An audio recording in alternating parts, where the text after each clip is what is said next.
amati mbégteeg bànneex di ànd ak yéen ñu tawlu ci 5M TV Sénégal jërë ngeen jëf.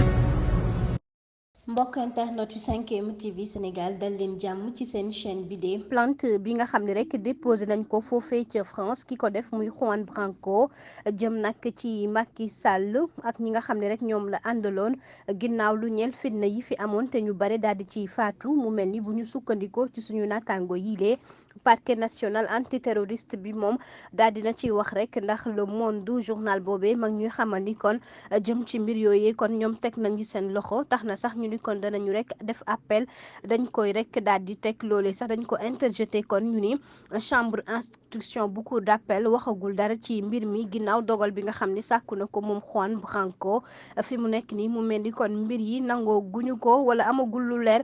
ci loolee ci fàttali moom Juan Branco dafa toppee ni Macky Sall kon moo def lépp loo xam ne ab fitna la yoo xam ne rek nit ñi faatu nañ ci rawatina Antoine Félix Diome fii ci Sénégal mbir mi fi amoon mu ni lu toll ci juróom fukki doomu aadama kon faatu nañ ci ñu bare tëj nañ leen ñu bare itam ñu ngi ci ay jafe-jafe mu ni loolu kon bu ñu sañoon rek ñu daal di koy topp.